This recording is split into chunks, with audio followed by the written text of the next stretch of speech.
The 39 Steps by John Buchan. Read by Adrian Praetzellis. Chapter 7. The Dry Fly Fisherman. I sat down on a hilltop and took stock of my position. I wasn't feeling very happy, for my natural thankfulness at my escape was clouded by my severe bodily discomfort. Those lentonite fumes had fairly poisoned me, and the baking hours on the dovecot hadn't helped matters. I had a crushing headache and felt as sick as a cat. Also, my shoulder was in a bad way. At first I thought it was only a bruise, but it seemed to be swelling, and I had no use of my left arm. My plan was to seek Mr. Turnbull's cottage, recover my garments and especially Scudder's notebook, and then make for the main line and get back to the south. It seemed to me that the sooner I got in touch with the Foreign Office man, Sir Walter Bullivant, the better. I didn't see how I could get more proof than I'd got already. He must just take or leave my story, and anyway with him I would be in better hands than those devilish Germans. I had begun to feel quite kindly towards the British police. It was a wonderful starry night, and I had not much difficulty about the road. Sir Harry's map had given me the lie of the land, and all I had to do was to steer a point or two west of southwest to come to the stream where I had met the roadman. In all these travels I never knew the names of the places, but I believe this stream was no less than the upper waters of the River Tweed. I calculated I must be about 18 miles distant, and that meant I could not get there before morning. So I must lie up a day somewhere, for I was too outrageous a figure to be seen in the sunlight. I had neither coat, waistcoat, collar nor hat. My trousers were badly torn, and my face and hands were black with the explosion. I dare say I had other beauties, for my eyes felt as if they were furiously bloodshot. Altogether I was no spectacle for God-fearing citizens to see on a high road. Very soon after daybreak I made an attempt to clean myself in a hill burn, and then approached a herd's cottage, for I was feeling the need of food. The herd was away from home, and his wife was alone with no neighbour for 5 miles. She was a decent old body and a plucky one, for though she got a fright when she saw me, she had an axe handy and would have used it on any evildoer. I told her that I'd had a fall. I didn't say how, and she saw by my looks that I was pretty sick. Like a true Samaritan, she asked no questions, but gave me a bowl of milk with a dash of whisky in it, and let me sit for a little by her kitchen fire. She would have bathed my shoulder, but it ached so badly that I would not let her touch it.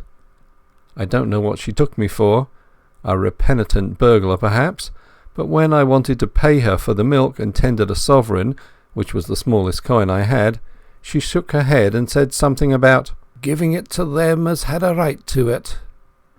At this I protested so strongly that I think she believed me honest, for she took the money and gave me a warm new plaid for it and an old hat of her man's. She showed me how to wrap the plaid round my shoulders, and when I left that cottage I was the living image of the kind of Scotsman you see in illustrations to Burns' poems. But at any rate I was more or less clad. It was as well, for the weather changed before midday to a thick drizzle of rain. I found shelter below an overhanging rock in the crook of a burn, where a drift of dead brackens made a tolerable bed. There I managed to sleep till nightfall, waking very cramped and wretched, with my shoulder gnawing like a toothache.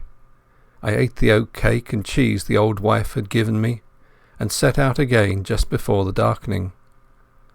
I pass over the miseries of that night among the wet hills.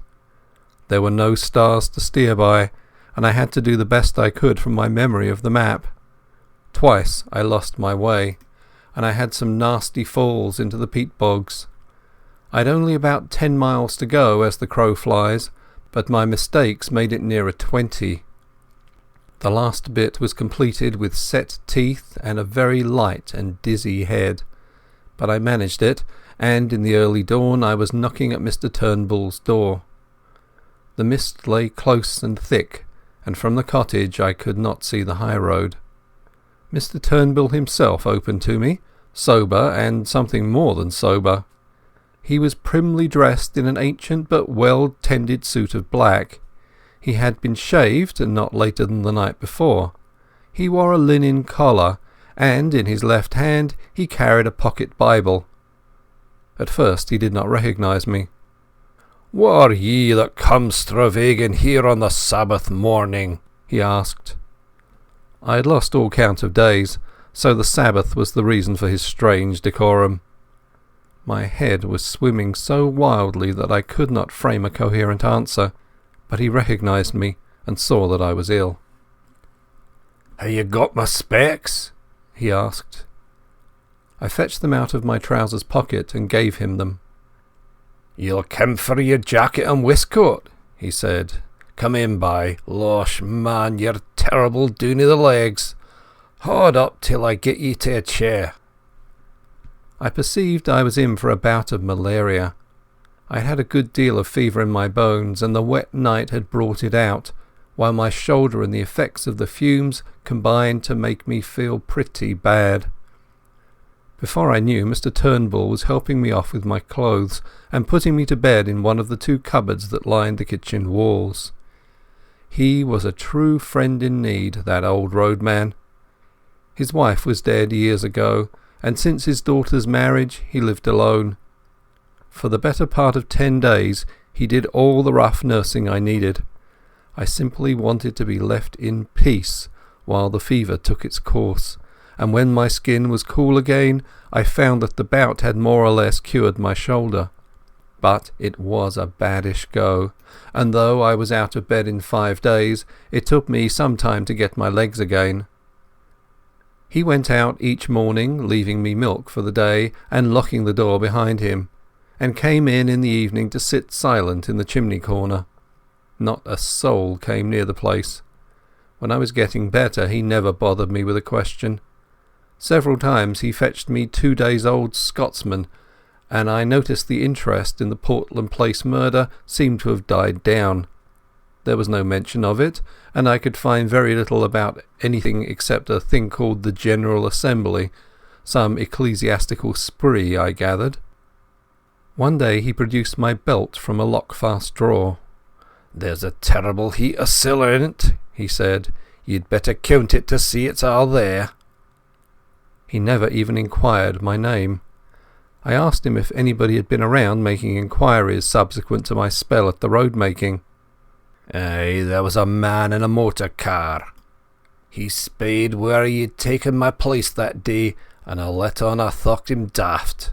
But he kept on at me, and syne he mun be thinking, oh my good brother fae the church that whiles lent me a hun. He was a wersh-looking soul, and I could not understand the half of his English tongue."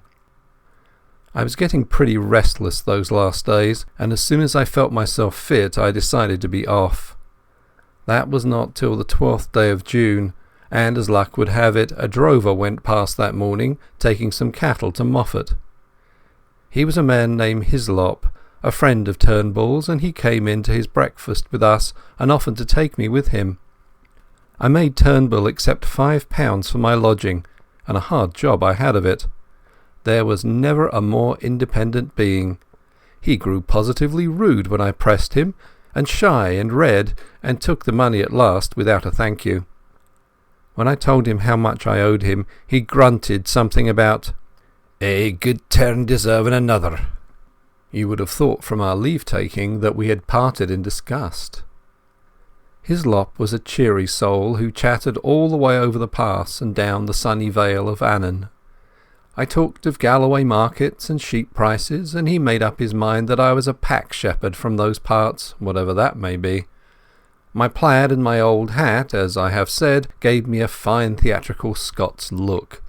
But driving cattle is a mortally slow job, and we took the better part of the day to cover a dozen miles. If I had not had such an anxious heart, I would have enjoyed that time. It was shining blue weather, with a constantly changing prospect of brown hills, and far green meadows, and a continual spund of larks and curlews and falling streams. But I had no mind for the summer, and little for Hislop's conversation, for as the fateful 15th of June grew near, I was overweighted with the lifeless difficulties of my enterprise. I got some dinner in a humble Moffat public house, and walked the 2 miles to the junction on the main line. The night express for the south was not due till midnight, and to fill up the time I went up on the hillside and fell asleep, for the walk had tired me. I all but slept too long, and had to run to the station and catch the train with 2 minutes to spare. The feel of the hard third-class cushions and the smell of stale tobacco cheered me up wonderfully. At any rate, I felt now that I was getting to grips with my job. I was decanted at Crewe in the small hours and had to wait till 6 to get a train for Birmingham. In the afternoon I got to Reading and changed into a local train which journeyed into the deeps of Berkshire. Presently I was in a land of lush water meadows and slow reedy streams. About 8 o'clock in the evening a weary and travel-stained being, a cross between a farm labourer and a vet, with a checkered blue and white plaid over his arm, for I did not dare to wear it south of the border, descended at the little station of Ayres Tinswell. There were several people on the platform, and I thought I had better wait to ask my way till I was clear of the place. The road led through a wood of great beeches, and then into a shallow valley with the green backs of downs peeping over the distant trees. After Scotland the air smelled heavy and flat, but infinitely sweet, for the limes and chestnuts and lilac bushes were domes of blossom. Presently I came to a bridge, below which a clear slow stream flowed between snowy beds of water buttercups. A little above it was a mill, and the lasher made a pleasant cool sound in the scented dusk. Somehow the place soothed me and put me at my ease. I fell to whistling as I looked into the green depths, and the tune which came to my lips was Annie Laurie.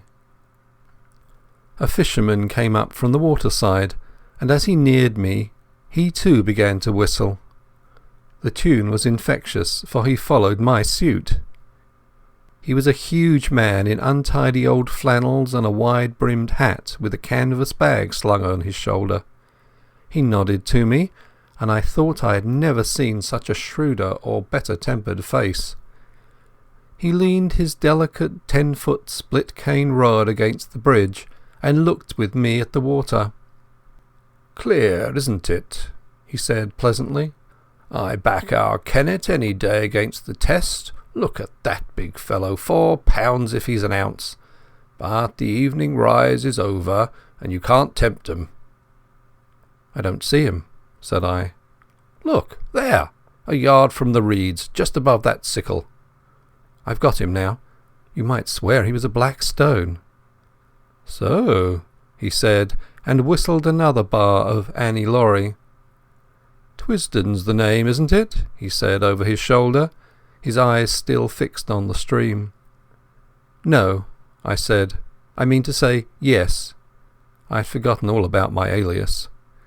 "It's a wise conspirator that knows his own name," he observed, grinning broadly at a moorhen that emerged from the bridge's shadow. I stood up and looked at him, at his square jaw and broad-lined brow and the firm folds of cheek, and began to think that here at last was an ally worth having. His whimsical blue eyes seemed to go very deep. Suddenly he frowned. "I call it disgraceful," he said, raising his voice. "Disgraceful that an able-bodied man like you should dare to beg. You can get a meal from my kitchen, but you'll get no money from me." A dog-cart was passing, driven by a young man who raised his whip to salute the fisherman. When he had gone, he picked up his rod.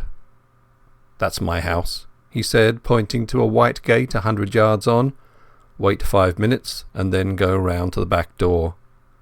And with that he left me. I did as I was bidden. I found a pretty cottage with a lawn running down to the stream, and a perfect jungle of guelder rose and lilac flanking the path.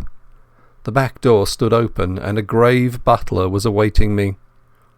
"Come this way, sir," he said, and he led me along a passage and up a back staircase to a pleasant bedroom looking towards the river. There I found a complete outfit laid out for me, dress clothes with all the fixings, a brown flannel suit, shirts, collars, ties, shaving things and hairbrushes, even a pair of patent shoes. "Sir Walter thought as how Mr. Reggie's things would fit you, sir," said the butler. "He keeps some clothes here, for he comes regular on the weekends. There's a bathroom next door, and I've prepared a hot bath. Dinner in half an hour, sir. You'll hear the gong." The grave being withdrew, and I sat down in a chintz-covered easy-chair and gaped. It was like a pantomime to come suddenly out of beggardom into this orderly comfort. Obviously Sir Walter believed in me, though why he did I could not guess. I looked at myself in the mirror and saw a wild, haggard, brown fellow with a fortnight's ragged beard and dust in ears and eyes, collarless, vulgarly shirted, with shapeless old tweed clothes and boots that had not been cleaned for the better part of a month. I made a fine tramp and a fair drover, and here I was ushered by a prim butler into this temple of gracious ease. And the best of it was that they did not even know my name. I resolved not to puzzle my head, but to take the gifts the gods had provided. I shaved and bathed luxuriously, and got into the dress clothes and clean, crackling shirt, which fitted me not so badly. By the time I had finished, the looking-glass showed a not unpersonable young man. Sir Walter awaited me in a dusky dining-room, where a little round table was lit with silver candles. The sight of him, so respectable and established and secure, the embodiment of law and government and all the conventions, took me aback and made me feel an interloper. He couldn't know the truth about me, or he wouldn't treat me like this. I simply could not accept his hospitality on false pretences. "I'm more obliged to you than I can say, but I'm bound to make things clear," I said. "I'm an innocent man, but I'm wanted by the police. I've got to tell you this, and I won't be surprised if you kick me out."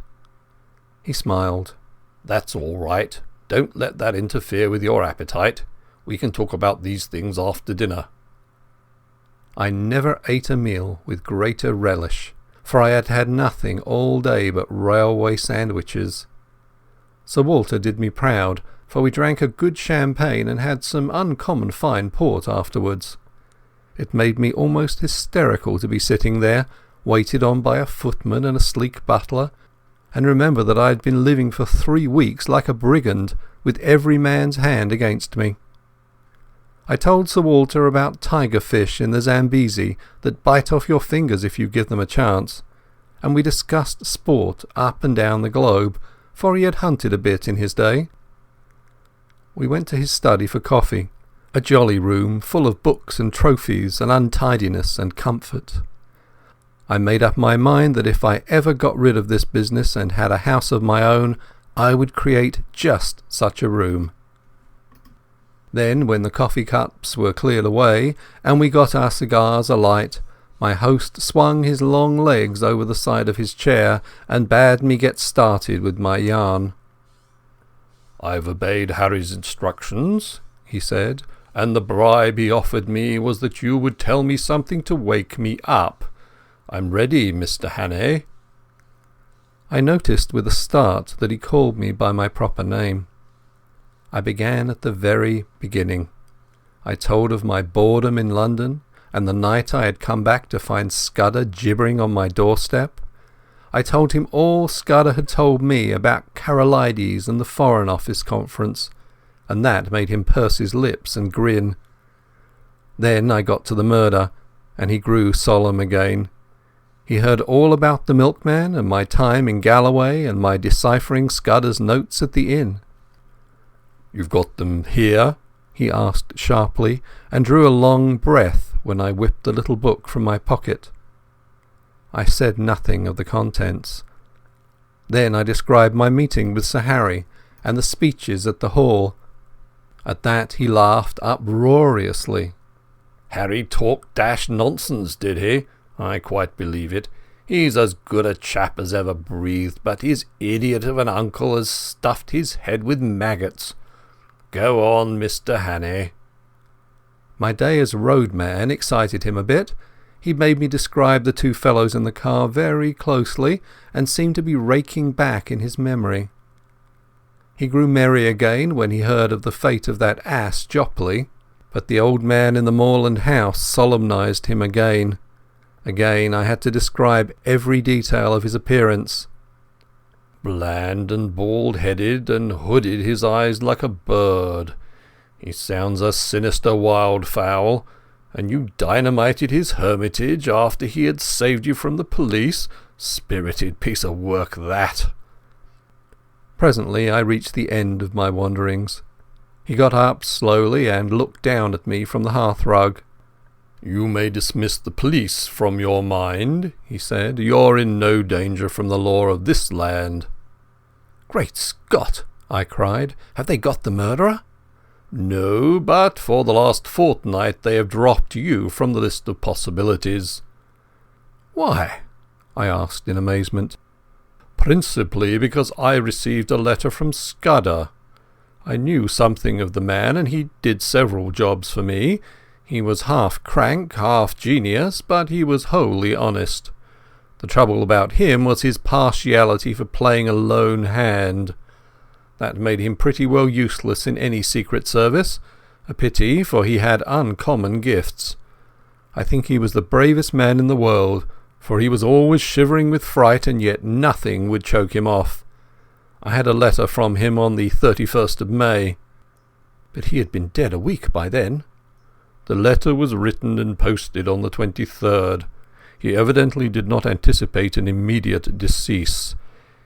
His communications usually took a week to reach me, for they were sent under cover to Spain and then to Newcastle. He had a mania, you know, for concealing his tracks." "What did he say?" I stammered. "Nothing. Merely that he was in danger, but had found shelter with a good friend, and that I would hear from you before the 15th of June. He gave me no address, but said he was living near Portland Place. I think his object was to clear you if anything happened. When I got it I went to Scotland Yard, went over the details of the inquest, and concluded that you were the friend. We made inquiries about you, Mr. Hannay, and found you were respectable. I thought I knew the motives for your disappearance. Not only the police, the other one too, and when I got Harry's scrawl I guessed at the rest. I've been expecting you any time this past week." You can imagine what a load this took off my mind. I felt a free man once more, for I was now up against my country's enemies only, and not my country's law. "Now, let's have the little notebook," said Sir Walter. It took us a good hour to work through it. I explained the cipher, and he was jolly quick at picking it up. He amended my reading of it on several points, but I think I had been fairly correct on the whole. His face was very grave before he had finished, and he sat silent for a while. "I don't know what to make of it," he said at last. "He's right about one thing, what is going to happen the day after tomorrow. How the devil can it have got known? That is ugly enough in itself. But all this about war and the Black Stone, it reads like some wild melodrama. If only I had more confidence in Scudder's judgment. The trouble about him was that he was too romantic. He had the artistic temperament and wanted a story to be better than God meant it to be. He had a lot of odd biases too. Jews, for example, made him see red. Jews and the high finance. The Black Stone, he repeated. Der schwarze Stein. It's like a penny novelette. And all this stuff about Carolides. That is the weak part of the tale, for I happen to know that the virtuous Carolides is likely to outlast us both. There is no state in Europe that wants him gone. Besides, He has just been playing up to Berlin and Vienna and giving my chief some uneasy moments. No, Scudder has gone off the track there. Frankly, Hannay, I don't believe that part of his story. There's some nasty business afoot, and he found out too much and lost his life over it. But I'm ready to take my oath that it is ordinary spy work. A certain great European power makes a hobby of her spy system, and her methods are not too particular. Since she pays by piecework, her blackguards are not likely to stick at a murder or two. They want our naval dispositions for their collection at the Marinampt, but they will be pigeonholed, nothing more. Just then the butler entered the room. "There's a trunk call from London, Sir Walter. It's Mr. Heath, and he wants to speak to you personally." My host went off to the telephone. He returned in 5 minutes with a whitish face. "I apologise to the shade of Scudder," he said. "Karolides was shot dead this evening at a few minutes after 7. End of Chapter 7.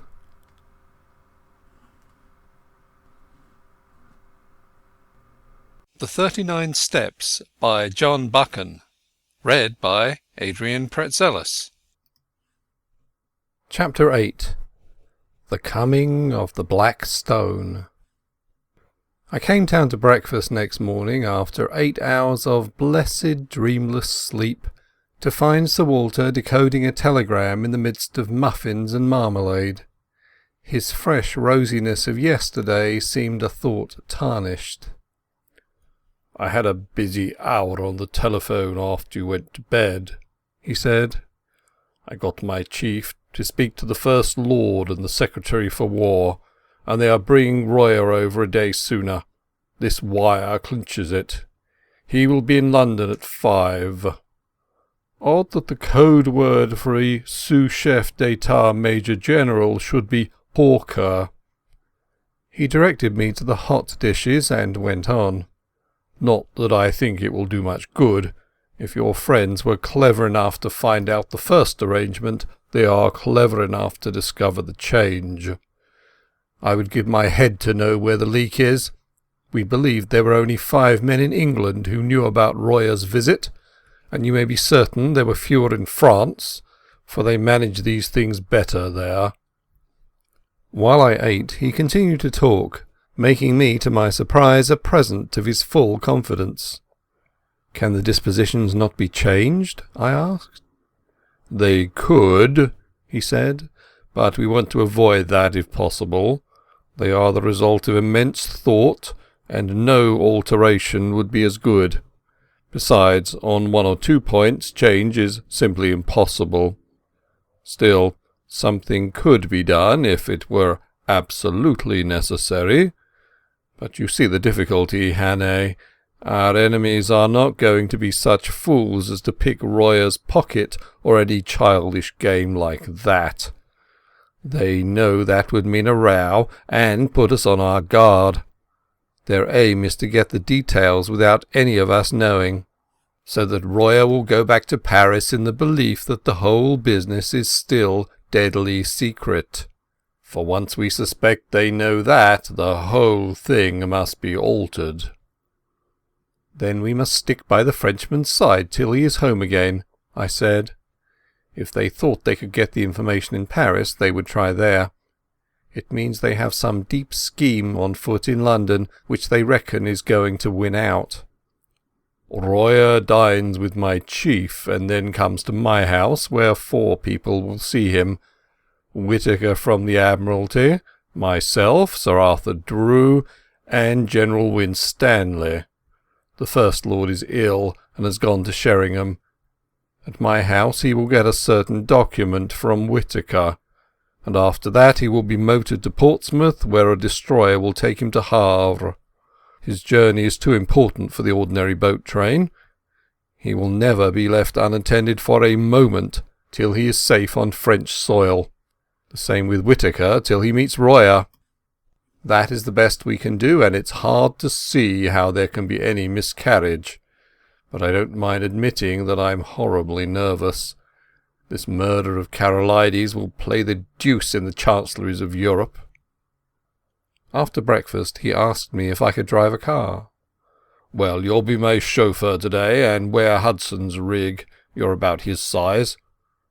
You have a hand in this business, and we are taking no risks. There are desperate men against us who will not respect the country retreat of an overworked official." When I first came to London I had bought a car and amused myself with running about the south of England, so I knew something of the geography. I took Sir Walter to town by the Bath road and made good going. It was a soft, breathless June morning, with a promise of sultriness later, but it was delicious enough swinging through the little towns with their freshly watered streets and past the summer gardens of the Thames Valley. I landed Sir Walter at his house in Queen Anne's Gate punctually by 11:30. The butler was coming up by train with the luggage. The first thing he did was to take me round to Scotland Yard. There we saw a prim gentleman with a clean-shaven lawyer's face. "I've brought you the Portland Place murderer," was Sir Walter's introduction. The reply was a wry smile. "It would have been a welcome present, Bullivant, but this, I presume, is Mr. Richard Hannay, who for some days greatly interested my department." "Mr. Hannay will interest it again. He has much to tell you, but not today.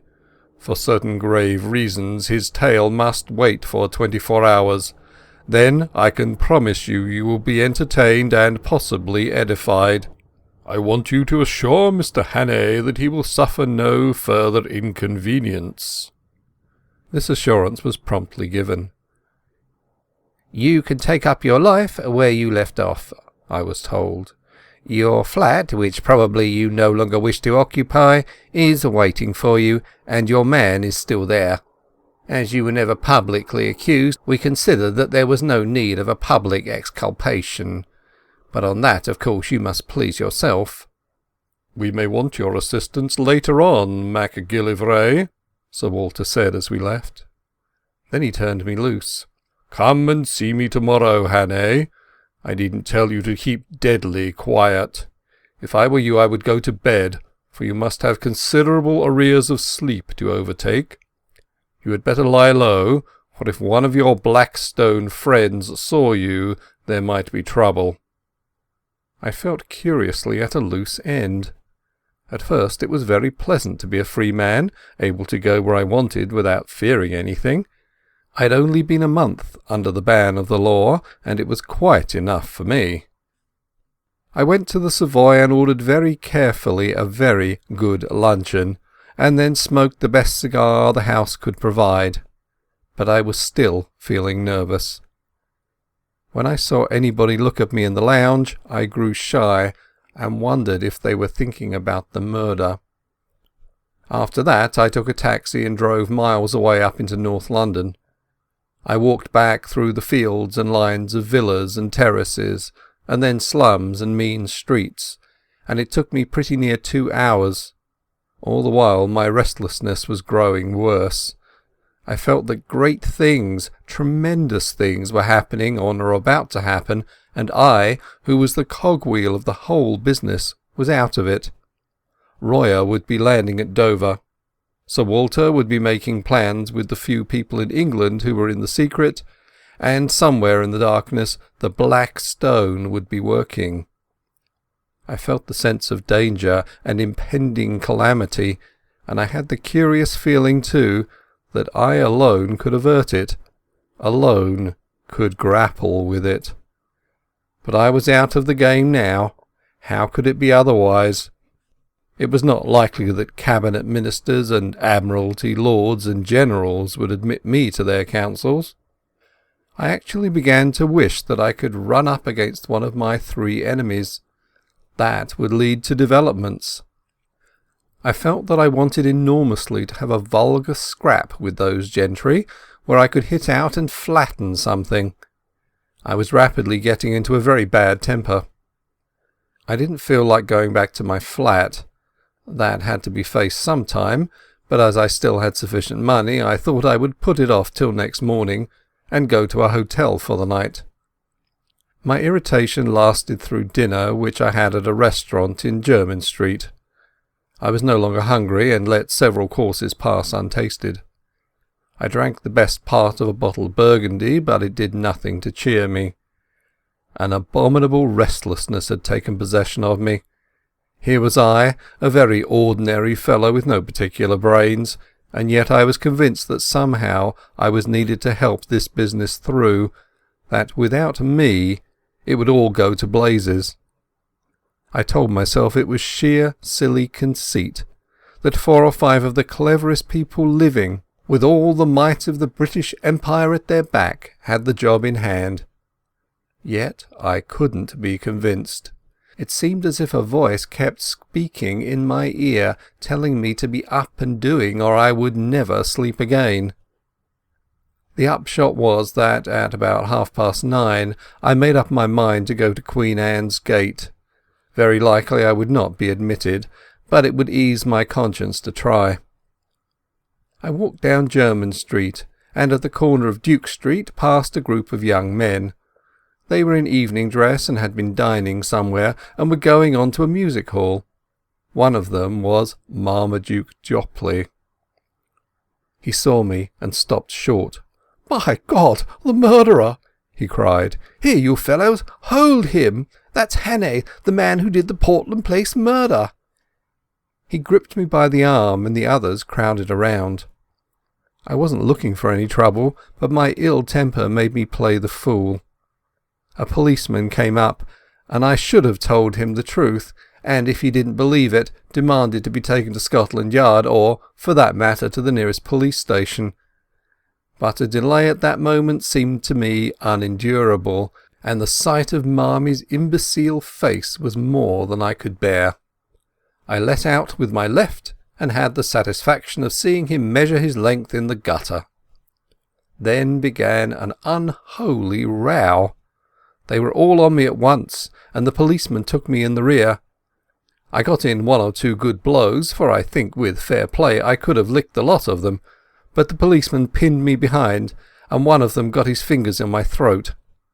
Through a black cloud of rage I heard the officer of the law asking what was the matter, and Marmy, between his broken teeth, declaring that I was Hannay, the murderer. "Oh, damn it all!" I cried. "Make the fellow shut up. I advise you to leave me alone, constable. Scotland Yard knows all about me, and you'll get a proper wigging if you interfere with me."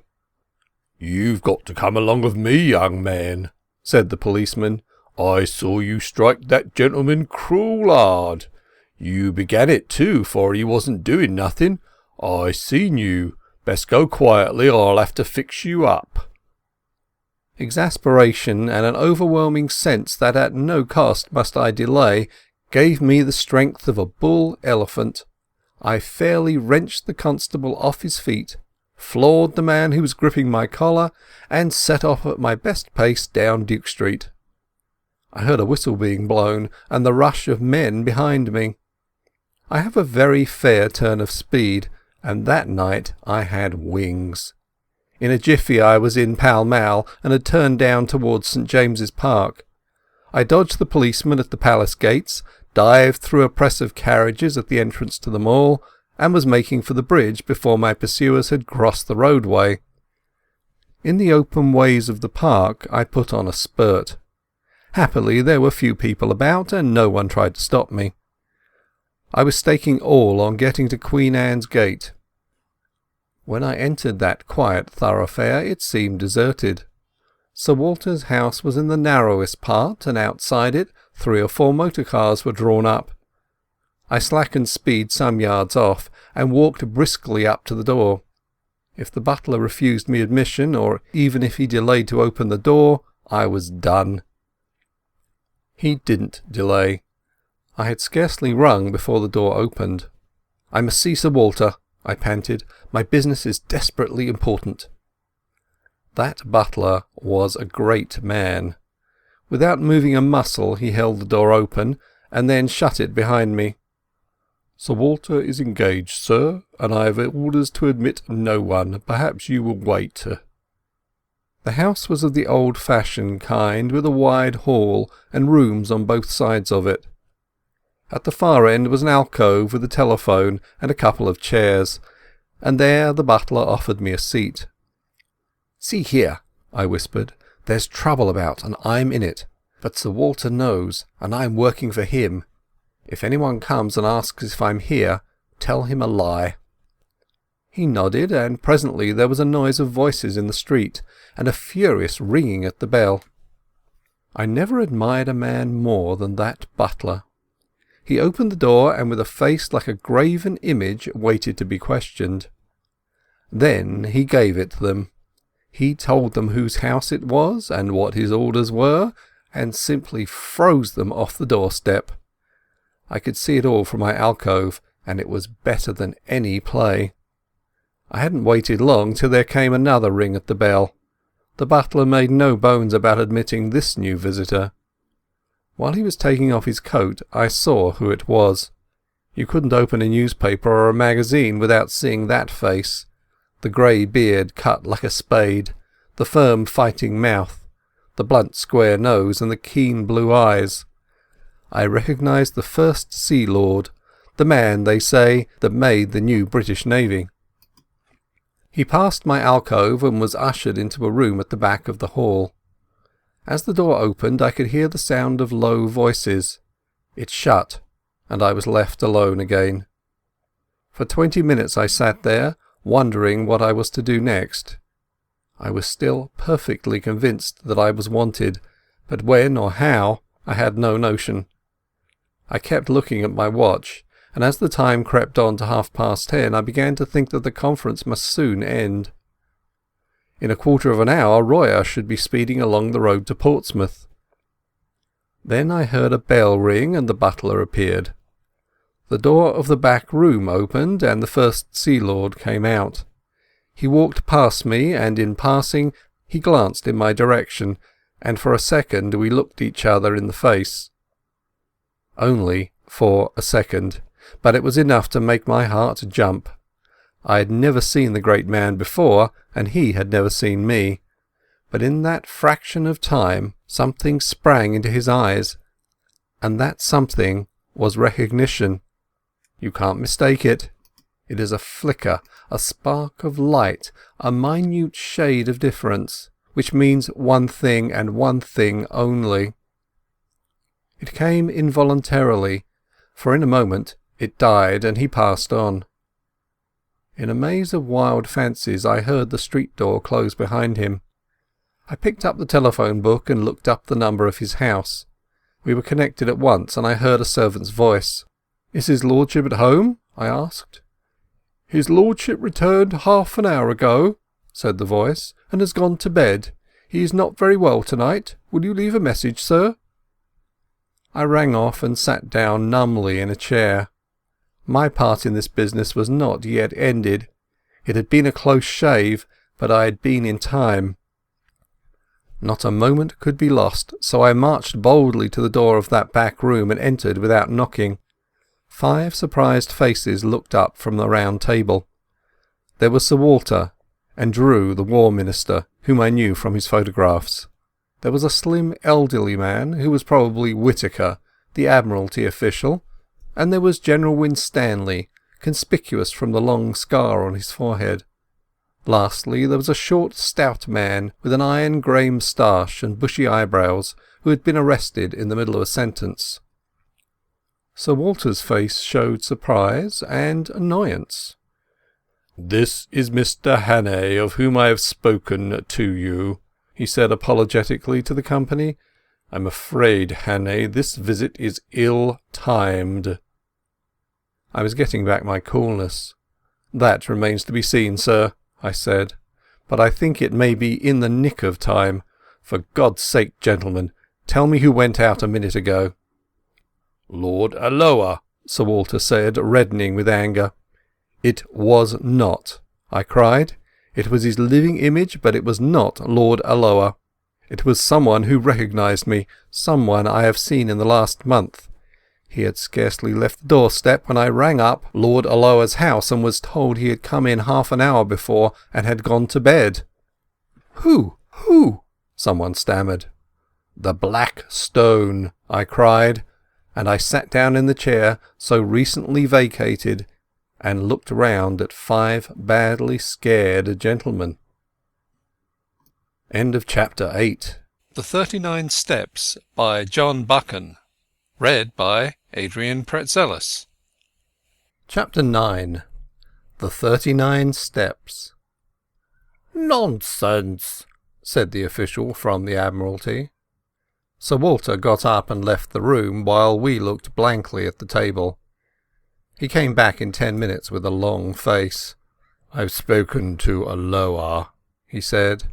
"Had him out of bed, very grumpy. He went straight home after Mulross's dinner." "But it's madness," broke in General Winstanley. "Do you mean to tell me that man came here and sat beside me for the best part of an hour, and that I didn't detect the imposture? Lower must be out of his mind." "Don't you see the cleverness of it?" I said. "You were too interested in other things to have the use of your eyes. You took Lord Alloa for granted.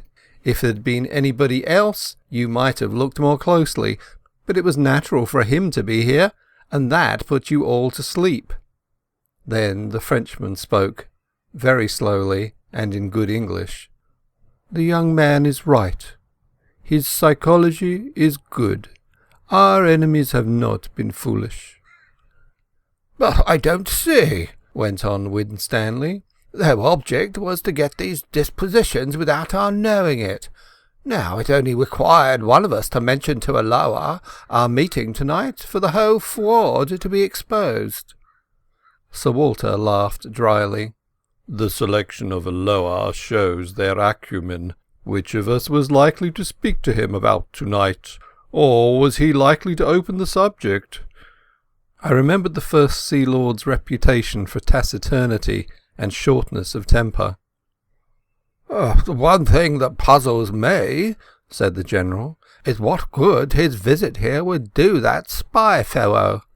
He could not carry away several pages of figures and strange names in his head."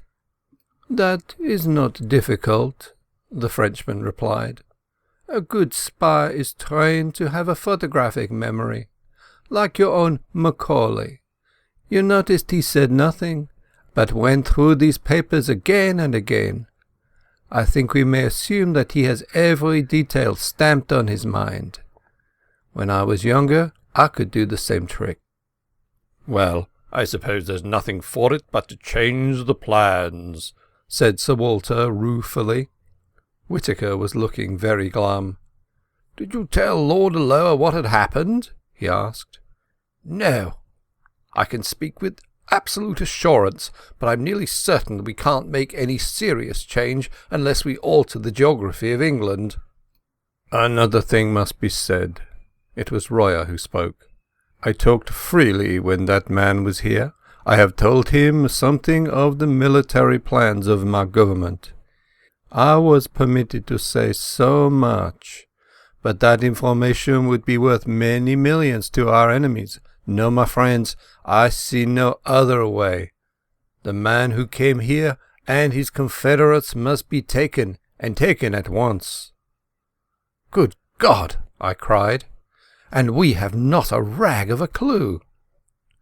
"Besides," said Whittaker, "there is the post.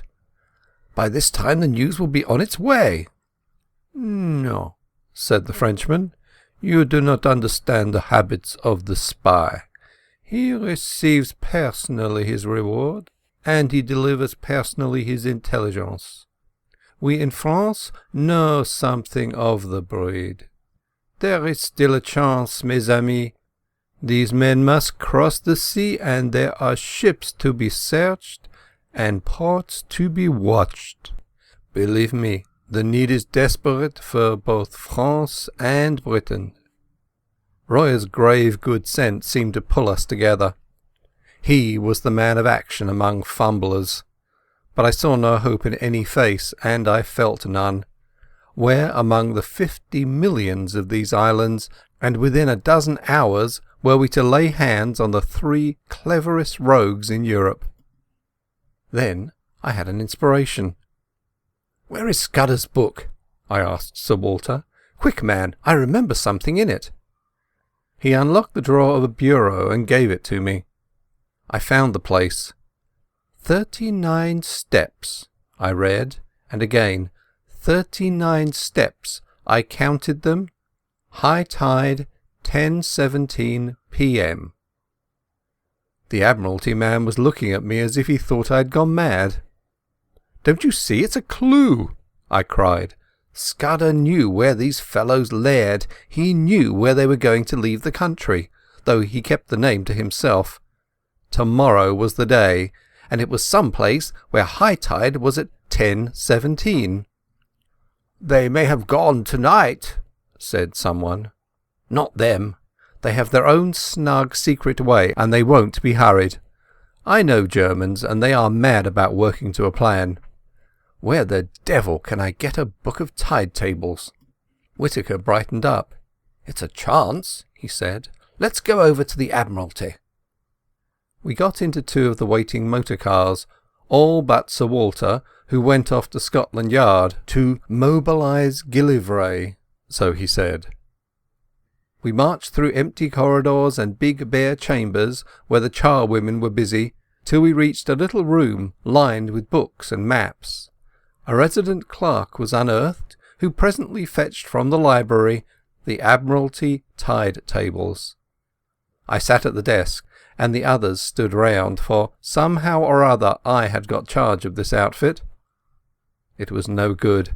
There were hundreds of entries, and as far as I could see 10:17 might cover 50 places. We had to find some way of narrowing the possibilities. I took my head in my hands and thought there must be some way of reading this riddle. What did Scudder mean by steps? I thought of dock steps, but if he had meant that, I didn't think he would have mentioned the number. It must be some place where there were several staircases, and one marked out from the other by having 39 steps. Then I had a sudden thought, and hunted up all the steamer sailings. There was no boat which left for the continent at 10:17 p.m. Why was high tide important? If it was a harbour, there must be some little place where the tide mattered, or else it was a heavy draught boat. But there was no regular steamer sailing at that hour, and somehow I didn't think they would travel by a big boat from a regular harbour. So it must be some little harbour where the tide was important, or perhaps no harbour at all. But if it was a little port, I couldn't see what the steps signified. There were no sets of staircases at any harbour that I had ever seen. It must be some place which a particular staircase identified, and where the tide was full at 10:17. On the whole, it seemed to me that the place must be a bit of open coast, but the staircases kept puzzling me. Then I went back to wider considerations. Whereabouts would a man be likely to leave for Germany? A man in a hurry, who wanted a speedy and a secret passage.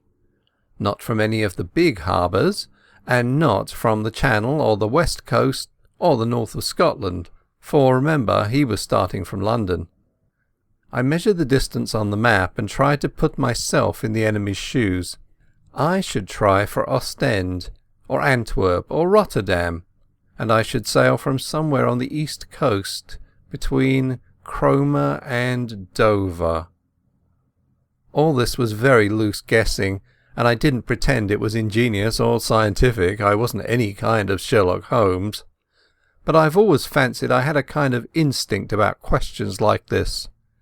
I don't know if I can explain myself, but I used to use my brains as far as they went, and after they came to a black wall I guessed, and I usually found my guesses pretty right. So I set out all my conclusions on a bit of Admiralty paper. They ran like this. Fairly certain. 1. Place where there are several sets of stairs. One that matters, distinguished by having 39 steps. 2. Full tide at 10:17 p.m, leaving shore only possible at full tide. 3. Steps, not dock steps, and so place probably not harbour. 4. No regular night steamer at 10:17. Means of transport must be a tramp, unlikely, yacht or fishing boat. There my reasoning stopped. I made another list, which I headed Guessed, but I was just as sure of the one as the other. Guessed. 1. Place not harbour, but open coast. 2. Boat small, trawler, yacht or launch. 3. Place somewhere on east coast, between Cromer and Dover. It struck me as odd that I should be sitting at that desk with a cabinet minister, a field marshal, 2 high government officials and a French general watching me, while from the scribble of a dead man I was trying to drag a secret which meant life or death for us. Sir Walter had joined us, and presently MacGillivray arrived.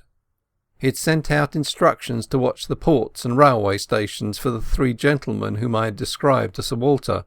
Not that he or anybody else thought that it would do much good. "Here's the most I can make of it," I said. "We've got to find a place where there are several staircases down to the beach, one of which has 39 steps. I think it's a piece of open coast with biggish cliffs somewhere between the Wash and the Channel. Also, it's a place where full tide is at 10:17 tomorrow night." Then an idea struck me. Is there no inspector of coastguards or some fellow like that who knows the east coast? Whittaker said there was, and that he lived in Clapham. He went off in a car to fetch him, and the rest of us sat about the little room and talked of anything that came into our heads. I lit a pipe and went over the whole thing again till my brain grew weary. About 1 in the morning the coastguard man arrived. He was a fine old fellow with the look of a naval officer, and was desperately respectful to the company. I left the War Minister to cross-examine him, for I felt he would think it cheek in me to talk. "We want you to tell us the places you know on the east coast where there are cliffs, and where several sets of steps run down to the beach." He thought for a bit. "What kind of steps do you mean, sir? There are plenty of places with roads cut down through the cliffs, and most roads have a step or 2 in them. Or do you mean regular staircases, all steps, so to speak?" Sir Arthur looked towards me. "We mean regular staircases," I said. He reflected a minute or 2. "I don't know that I can think of any. Wait a second. There's a place in Norfolk, Brattlesham, beside the golf course, where there are a couple of staircases to let the gentleman get a lost ball." "That's not it," I said. "Then there are plenty of marine parades, if that's what you mean. Every seaside resort has them." I shook my head. "It's got to be more retired than that," I said. "Well, gentlemen, I can't think of anywhere else. Of course, there's the Rough." "What's that?" I asked. "The big chalk headland in Kent, close to Bradgate. It's got a lot of villas on the top, and some of the houses have staircases down to a private beach. It's a very high-toned sort of place, and the residents there like to keep by themselves." I tore open the tide tables and found Bradgate. High tide there was at 10:27 p.m. on the 15th of June. "We're on the scent at last," I cried excitedly. "How can I find out what is the tide at the Rough?" "I can tell you that, sir," said the coastguard man. "I once was let a house there in this very month, and I used to go out at night to the deep sea fishing. The tide's 10 minutes before Bradgate." I closed the book and looked round at the company. "If one of those staircases has 39 steps, we have solved the mystery, gentlemen," I said. "I want the loan of your car, Sir Walter, and a map of the roads. If Mr. MacGillivray will spare me 10 minutes, I think we can prepare something for tomorrow." It was ridiculous in me to take charge of the business like this, but they didn't seem to mind, and after all I had been in the show from the start. Besides, I was used to rough jobs, and these eminent gentlemen were too clever not to see it. It was General Royer who gave me my commission. "I, for one," he said, "am content to leave the matter in Mr. Hannay's hands." By 3:30 I was tearing past the moonlit hedgerows of Kent, with MacGillivray's best man on the seat beside me. End of chapter 9. The 39 Steps by John Buchan. Read by Adrian Praetzellis. Chapter 10. The last chapter. Various parties converging on the sea. A pink and blue June morning found me at Bradgate, looking from the Griffin Hotel over a smooth sea to the lightship on the Cock Sands, which seemed the size of a bellboy. A couple of miles further south, and much nearer the shore, a small destroyer was anchored. Scaife, MacGillivray's man, who had been in the Navy, knew the boat, and told me her name and her commander's, so I sent off a wire to Sir Walter. After breakfast, Scaife got from a house agent a key for the gates of the staircases on the Rough. I walked with him along the sands, and sat down in a nook of the cliffs while he investigated the half-dozen of them. I didn't want to be seen, but the place at this hour was quite deserted, and all the time I was on that beach I saw nothing but the seagulls. It took him more than an hour to do the job, and when I saw him coming towards me, conning a bit of paper, I can tell you my heart was in my mouth. Everything depended, you see, on my guess proving right. He read aloud the number of steps in the different stairs. 34, 35, 39, 42, 47 and 21, where the cliffs grew lower. I almost got up and shouted. We hurried back to the town and sent a wire to MacGillivray. I wanted 6 men, and I directed them to divide themselves among different specified hotels. Then Scaife set out to prospect the house at the head of the 39 steps. He came back with news that both puzzled and reassured me. The house was called Trafalgar Lodge, and belonged to an old gentleman called Appleton, a retired stockbroker, the house agent said. Mr. Appleton was there a good deal in the summer-time, and was in residence now, had been for the better part of a week.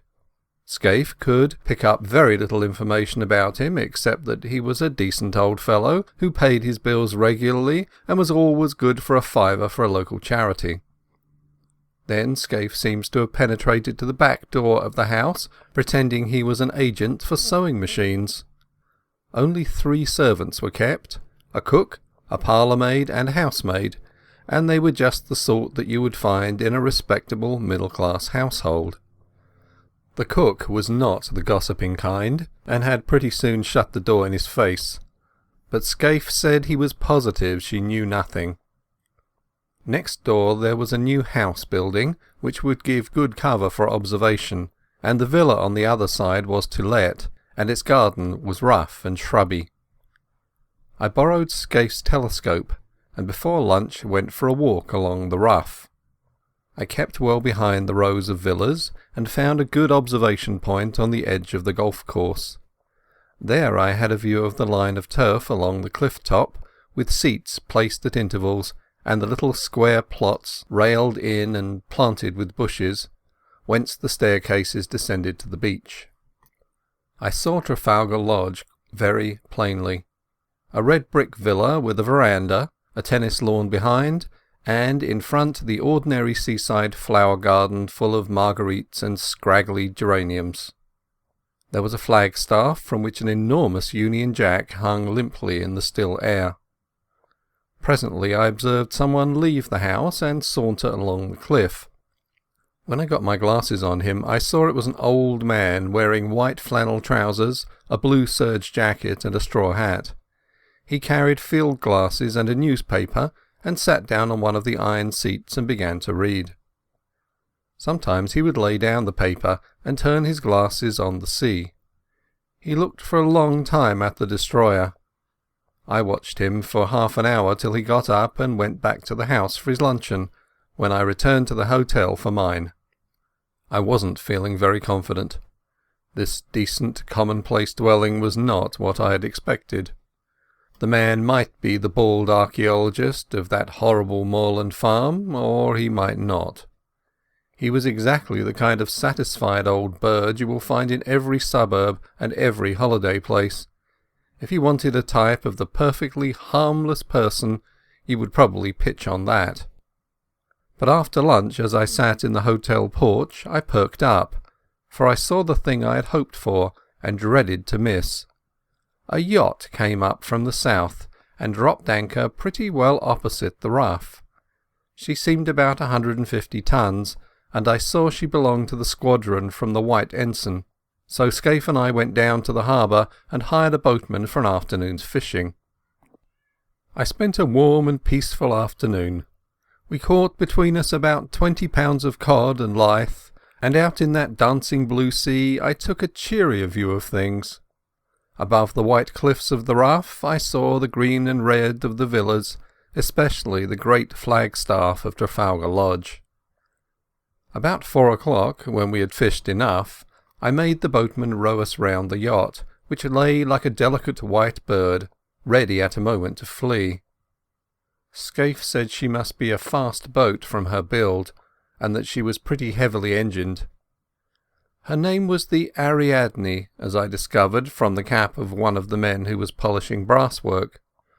I spoke to him, and got an answer in the soft dialect of Essex. Another hand that came along passed me the time of day in an unmistakable English tongue. Our boatman had an argument with one of them about the weather, and for a few minutes we lay on our oars close to the starboard bow. Then the men suddenly disregarded us and bent their heads to their work as an officer came along the deck. He was a pleasant, clean-looking young fellow, and he put a question to us about our fishing in very good English. But there could be no doubt about him. His close-cropped head and the cut of his collar and tie never came out of England. That did something to reassure me, but as we rowed back to Bradgate, my obstinate doubts would not be dismissed. The thing that worried me was the reflection that my enemies knew that I had got my knowledge from Scudder, and it was Scudder who had given me the clue to this place. If they knew that Scudder had this clue, would they not be certain to change their plans? Too much depended on their success for them to take any risks. The whole question was how much they understood about Scudder's knowledge. I had talked confidently last night about Germans always sticking to a scheme, but if they had any suspicions that I was on their track, they would be fools not to cover it. I wondered if the man last night had seen that I recognized him. Somehow I did not think he had, and to that I clung. But the whole business had never seemed as difficult as that afternoon, when by all calculations I should have been rejoicing in assured success.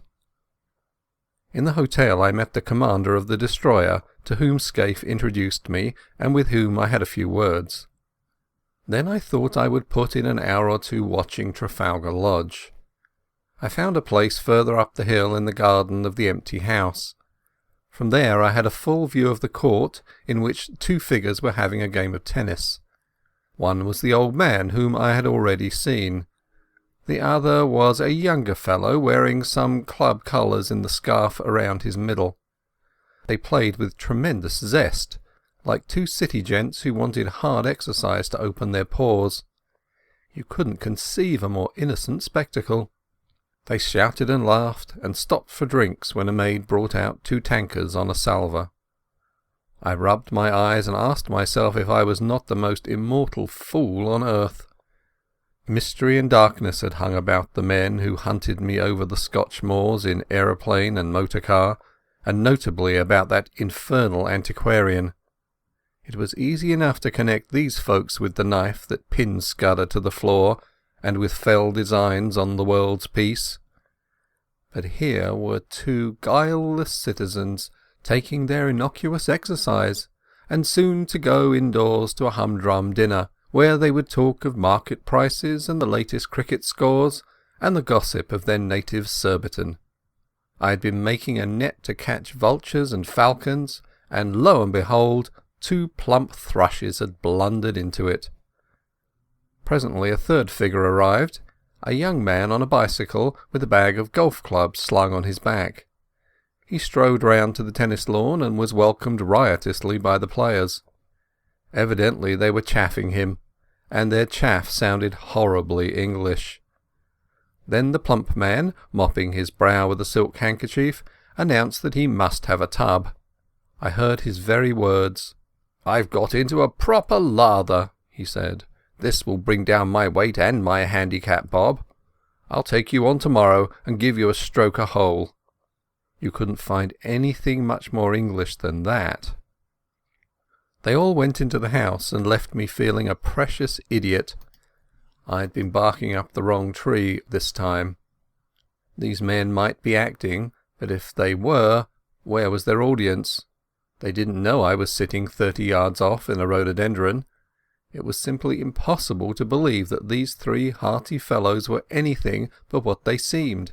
3 ordinary, game-playing, suburban English gentlemen, wearisome, if you like, but sordidly innocent. And yet there were 3 of them, and one was old, and one was plump, and one was lean and dark, and their house chimed in with Scudder's notes, and half a mile off was lying a steam yacht with at least one German officer. I thought of Karolides lying dead, and all Europe trembling on the edge of an earthquake, and the men I had left behind me in London who were waiting anxiously on the events of the next hours. There was no doubt that hell was afoot somewhere. The Black Stone had won, and if it survived this June night, would bank its winnings. There seemed only one thing to do, go forward as if I had no doubts, and if I was going to make a fool of myself, to do it handsomely. Never in my life have I faced a job with greater disinclination. I would rather in my then mind have walked into a den of anarchists, each with his Browning handy, or faced a charging lion with a pop-gun, than enter the happy home of 3 cheerful Englishmen and tell them that their game was up. How they would laugh at me. But suddenly I remembered a thing I once heard in Rhodesia from old Peter Pinar. I have quoted Peter already in this narrative. He was the best scout I ever knew, and before he turned respectable he had been pretty often on the windy side of the law, when he had been wanted badly by the authorities. Peter once discussed with me the question of disguises, and he had a theory which struck me at the time. He said, barring absolute certainties like fingerprints, mere physical traits were very little use for identification if the fugitive really knew his business. He laughed at things like dyed hair and false beards and such childish follies. The only thing that mattered was what Peter called atmosphere. If a man could get into perfectly different surroundings from those in which he had been first observed and, this is the important part, really play up to those surroundings and behave as if he had never been out of them, he would puzzle the cleverest detectives on earth. And he used to tell a story of how he once borrowed a black coat and went to church and shared the same hymn book with the man that was looking for him. If that man had seen him in decent company before, he would have recognized him, but he had only seen him snuffing the lights in a public house with a revolver. The recollection of Peter's talk gave me the first real comfort I had had that day. Peter had been a wise old bird, and these fellows I was after were about the pick of the aviary. What if they were playing Peter's game? A fool tries to look different. A clever man looks the same and is different. Again, there was that other maxim of Peter's, which helped me when I had been a roadman. If you are playing a part, you will never keep it up unless you convince yourself that you are it. That would explain the game of tennis. Those chaps didn't need to act. They just turned a handle and passed into another life, which came as naturally to them as the first. It sounds like a platitude, but Peter used to say it was the big secret of all the famous criminals. It was now getting on for 8 o'clock, and I went back and saw Scaife to give him his instructions. I arranged with him how to place his men, and then I went for a walk, for I didn't feel up to any dinner. I went round the deserted golf course, and then to a point on the cliffs further north, beyond the line of the villas. On the little trim, newly made roads I met people in flannels coming back from tennis and the beach, and a coastguard from the wireless station, and donkeys and pirogues paddling homewards. Out at sea in the blue dusk I saw lights appear on the Ariadne, and on the destroyer away to the south, and beyond the Cock Sands the bigger lights of steamers making for the Thames.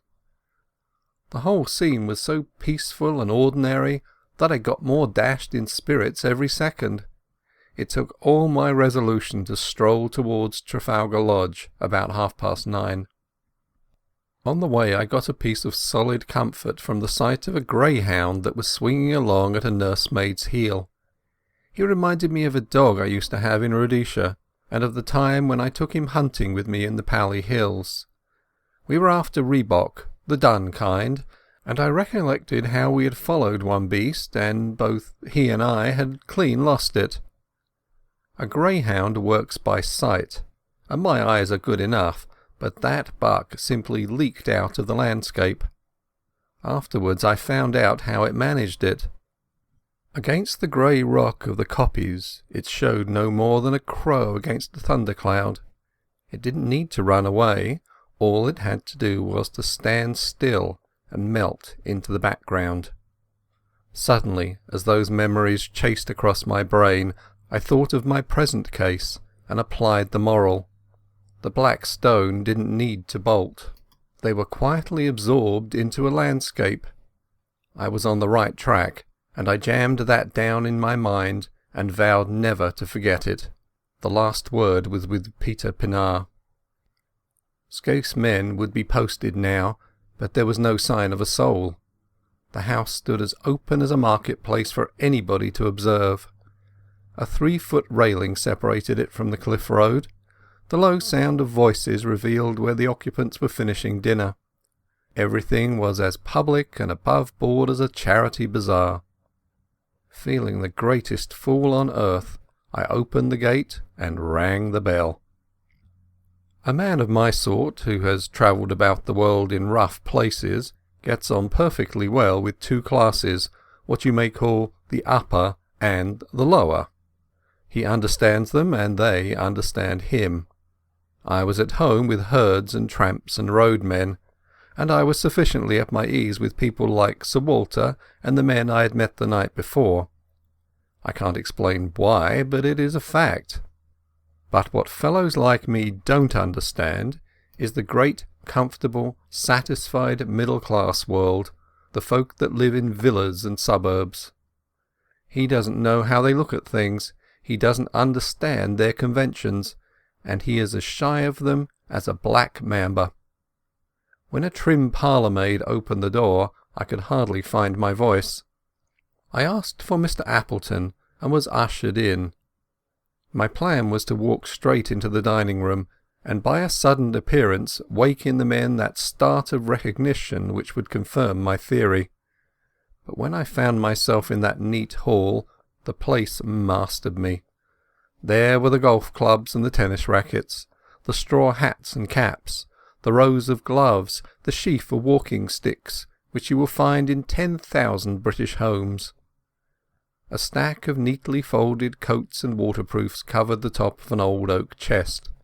There was a grandfather clock ticking, and some polished brass warming pans on the walls, and a barometer, and a print of Chiltern winning the St. Ledger. The place was as orthodox as an Anglican church. When the maid asked me for my name, I gave it automatically, and was shown into the smoking room on the right side of the hall. That room was even worse. I hadn't time to examine it, but I could see some framed group photographs above the mantelpiece, and could have sworn they were English public school or college. I had only one glance, for I managed to pull myself together and go after the maid. But I was too late. She had already entered the dining-room and given my name to her master, and I had missed the chance of seeing how the three took it. When I walked into the room, the old man at the head of the table had risen and turned round to meet me. He was in evening dress, a short coat and black tie, as was the other whom I had called in my mind the plump one. The third, the dark fellow, wore a blue serge suit and a soft white collar and the colours of some club or school. The old man's manners were perfect. "Mr. Hannay," he said hesitatingly, "did you wish to see me? One moment, you fellows, and I'll rejoin you. We had better go to the smoking-room." Though I hadn't an ounce of confidence in me, I forced myself to play the game, and pulled up a chair and sat down on it. "I think we've met before," I said, "and I guess you know my business." The light in the room was dim, but so far as I could see their faces they played the part of mystification very well. "Maybe, said the old man. "I haven't a very good memory, but I'm afraid you must tell me your errand, for I really don't know it." "Well then," I said, and all the time I seemed to myself to be talking pure foolishness, "I've come to tell you that the game's up. I have here a warrant for the arrest of you three gentlemen." "Arrest?" said the old man, and he looked really shocked. "Arrest? Good God, what for?" "For the murder of Franklin Scudder in London on the 23rd day of last month." "I've never heard the name before," said the old man in a dazed voice. One of the others spoke up. "That was the Portland Place murder. I read about it." "Good heavens, you must be mad, sir. Where do you come from?" "Scotland Yard," I said. After that, for a minute, there was utter silence. The old man was staring at his place and fumbling with a nut, the very model of innocent bewilderment. Then the plump one spoke up. He stammered a little, like a man picking his words. "Don't get flustered, uncle," he said. "It's all a ridiculous mistake, but these things happen sometimes, and we can easily set it right. It won't be hard to prove our innocence. I can show that I was out of the country on the 23rd of May, and Bob was in a nursing home. You were in London, but you can explain what you were doing." "Right, Percy, of course, that's easy enough. The 23rd. That was the day after Agatha's wedding. Let me see, what was I doing? I came up in the morning from Woking, and lunched at the club with Charlie Simmons. Then, yes, I dined with the fishmongers, I remember, for the punch didn't agree with me, and I was seedy the next morning. Hang it all, there's the cigar box I brought back from the dinner." He pointed to an object on the table and laughed nervously. "I think, sir," said the young man, addressing me respectfully, "you will see you are mistaken. We want to assist the law like all Englishmen, and we don't want Scotland Yard to be making fools of themselves. That's so, uncle?" "Certainly, Bob." The old fellow seemed to be recovering his voice. "Certainly, we'll do anything in our power to assist the authorities. But this is a bit too much. I can't get over it." "How Nellie will chuckle," said the plump man. "She always said that you would die of boredom because nothing ever happened to you, and now you've got it thick and strong." And he began to laugh very pleasantly. "By Jove, yes, just think of it. What a story to tell at the club. Really, Mr. Hannay, I suppose I should be angry to show my innocence, but it's too funny. I almost forgive you the fright you gave me. You looked so glum I thought I might have been walking in my sleep and killing people." It couldn't be acting. It was too confoundedly genuine. My heart went into my boots, and my first impulse was to apologize and clear out. But I told myself I must see it through, even though I was to be the laughing-stock of Britain. The light from the dinner-table candlesticks was not very good, and to cover my confusion I got up, walked to the door, and switched on the electric light. The sudden glare made them blink, and I stood scanning the three faces. Well, I made nothing of it. One was old and bald, one was stout, One was dark and thin. There was nothing in their appearance to prevent them being the three who had hunted me in Scotland, but there was nothing to identify them. I simply can't explain why I, who, as a roadman, had looked into 2 pairs of eyes, and as Ned Ainsley into another pair, why I, who have a good memory and reasonable powers of observation, could find no satisfaction. They seemed exactly what they professed to be, and I could not have sworn to one of them. There in that pleasant dining-room, with etchings on the walls, and a picture of an old lady in a bib above the mantelpiece, I could see nothing to connect them with the moorland desperadoes. There was a silver cigarette-box beside me, and I saw that it had been won by Percival Appleton, Esquire, of the St. Bede's Club, in a golf tournament. I had to keep firm hold of Peter Pinar to prevent myself from bolting out of that house. "Well," said the old man politely, "are you reassured by your scrutiny, sir? I hope you'll find it consistent with your duty to drop this ridiculous business. I make no complaint, but you see how annoying it must be to respectable people." I shook my head. "Oh, Lord," said the young man, "this is a bit too thick." "Do you propose to march us off to the police station?" asked the plump one. "That might be the best way of it, but I suppose you won't be content with the local branch. I have the right to ask to see your warrant, but I don't wish to cast any aspersions upon you. You're only doing your duty, but you'll admit it's horribly awkward. What do you propose to do?" There was nothing to do except to call in my men and have them arrested, or to confess my blunder and clear out. I felt mesmerized by the whole place, by the air of obvious innocence. Not innocence merely, but frank, honest bewilderment and concern in the 3 faces. "Oh, Peter Pinar," I groaned inwardly, and for a moment I was near damning myself for a fool and asking their pardon. "Meanwhile, I vote we have a game of bridge," said the plump one. "It will give Mr. Hannay time to think over things, and you know we have been wanting a 4th player. Do you play, sir?" I accepted as if it had been an ordinary invitation at the club. The whole business had mesmerized me. We went into the smoking room where a card table was set out, and I was offered things to smoke and drink. I took my place at the table in a kind of dream. The window was open, and the moon was flooding the cliffs and sea with a great tide of yellow light. There was moonshine, too, in my head. The 3 had recovered their composure and were talking easily, just the kind of slangy talk you will hear in any golf clubhouse. I must have cut a rum figure sitting there, knitting my brows with my eyes wandering. My partner was the young dark one.